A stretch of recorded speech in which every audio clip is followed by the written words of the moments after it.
Hello students, कैसे हैं आप सब लोग। आई होप आप लोग अच्छे होंगे, अच्छे से पढ़ाई कर रहे होंगे। क्लास 10th में आप आ गए हो सकता है क्लास 9th में आपने बहुत ज़्यादा पढ़ाई नहीं करी होगी, लास्ट में कुछ फॉर्मूला सीट या कुछ इंपॉर्टेंट क्वेश्चंस करके तुम्हारे बहुत अच्छे नंबर आ गए होंगे।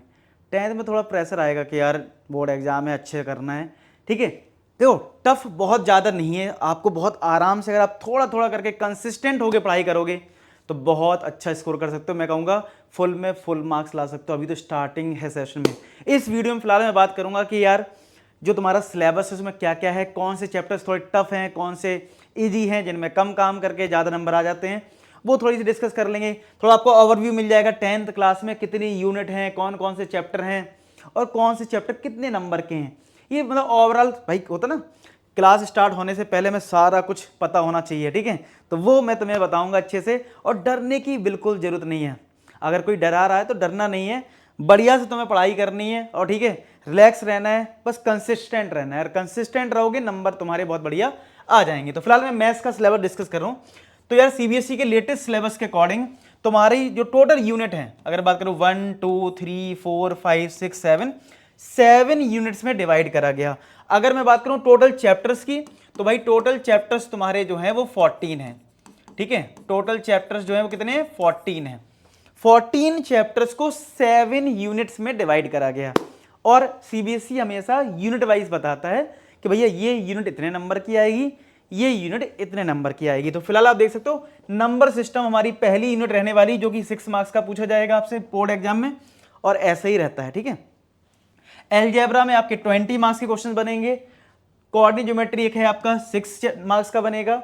ज्योमेट्री आपका 15 का हो गया। ट्रिग्नोमेट्री आपका 12 का हो गया।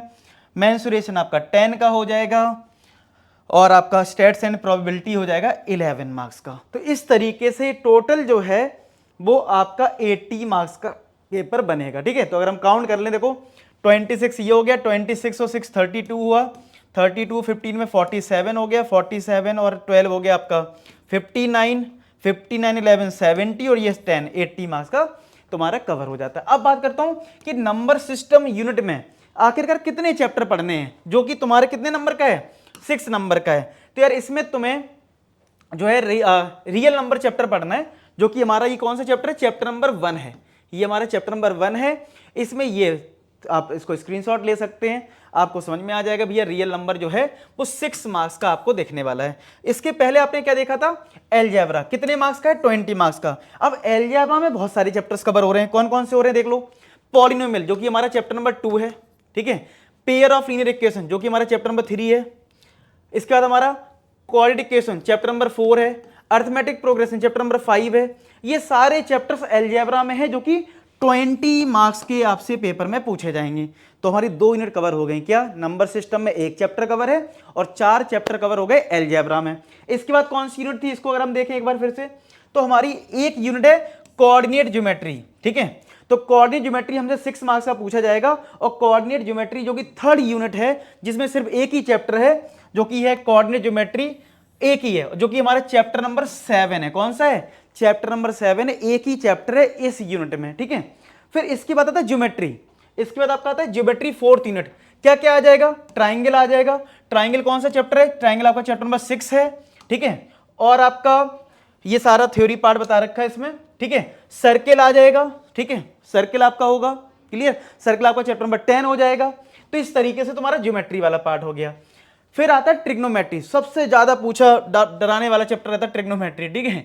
तो अगर आप देखोगे यहां पे ज्योमेट्री वाला जो पार्ट है वो था 15 मार्क्स का, जिसमें आपका ट्राइंगल और सर्किल कवर हो रहा है। फिर आता है ट्रिग्नोमेट्री। ट्रिग्नोमेट्री 12 मार्क्स का है, जिसमें 2 चैप्टर कवर हो जाएंगे, ट्रिग्नोमेट्री और एप्लीकेशन ऑफ ट्रिग्नोमेट्री। मैं आपको दिखा देता हूं जो हमारी यूनिट कौन सी है, 5th यूनिट है। ये हमारी कौन सी यूनिट है, 5th यूनिट है, जिसमें ट्रिग्नोमेट्री कवर हो रहा है। देखो ये इंट्रोडक्शन टू ट्रिग्नोमेट्री कौन सा नंबर है, ये चैप्टर नंबर 8 है। चाहो तो बुक अपनी एनसीईआरटी की निकाल लो, एनसीईआरटी की बुक में टिक कर सकते हो कि किस यूनिट में कौन सा चैप्टर है। तो ये चैप्टर नंबर 8 हो गया। और इसके बाद जो हाइट एंड डिस्टेंस करके है, या फिर इसको बोलते हैं एप्लीकेशन, क्या बोलते हैं, एप्लीकेशन ऑफ ट्रिग्नोमेट्री।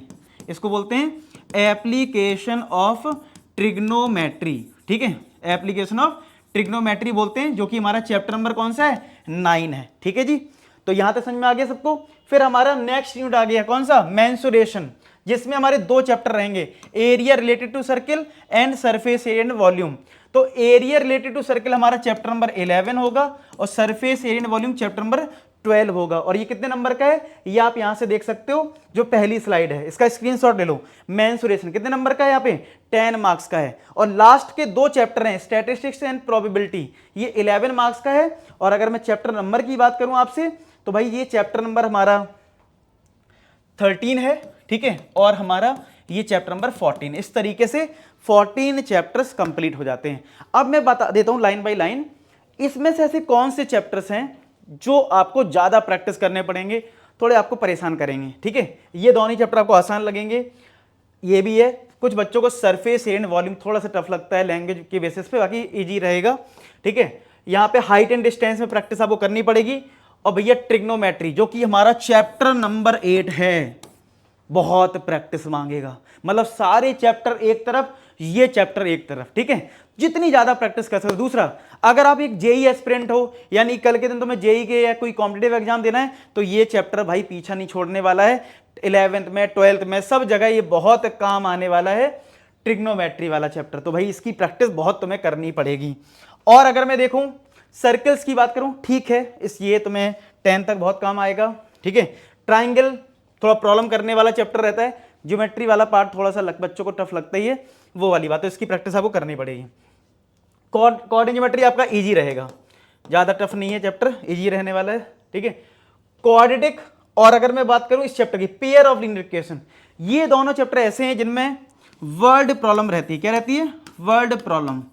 और भैया वर्ड प्रॉब्लम अगर है तो प्रॉब्लम रहती है, ठीक है।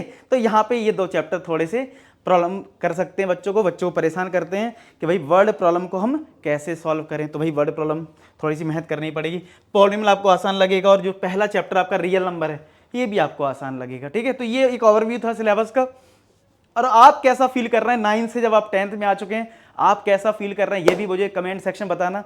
क्या क्या रिक्वेस्ट है तुम्हारी, वो भी मैं फुलफिल करूंगा। दूसरा, पढ़ना शुरू कर दो, चैनल के प्लेलिस्ट में जाना, वहां पे मैंने एनसीईआरटी सॉल्व करवा रखी है। चैप्टर 1 कंप्लीट है, उसमें चैप्टर 2 भी कंप्लीट है और चैप्टर 3 भी कंप्लीट है। तो शुरुआत के इस मंथ में आप आराम से चैप्टर 1, चैप्टर 2, चैप्टर 3 कर सकते हो। और रिमेनिंग जो चैप्टर्स हैं मैं अपलोड करना शुरू कर दूंगा, तो तुम लोग अपना ये चैप्टर 1, चैप्टर 2, चैप्टर 3 जो है वो तब तक करना शुरू कर दो, ठीक है। बाकी चैप्टर्स जो है मैं जल्दी अपलोड कर दूंगा। तो अभी 3 चैप्टर तुम लोग करना शुरू करो, और तुम्हारे क्या क्या टारगेट है कमेंट सेक्शन में लिख देना। बाकी मिलते हैं नेक्स्ट वीडियो, तो अपना ख्याल रखो, पढ़ाई करते रहो। लास्ट में एक ही बात बोलूंगा कि आप सभी सफल हो। धन्यवाद।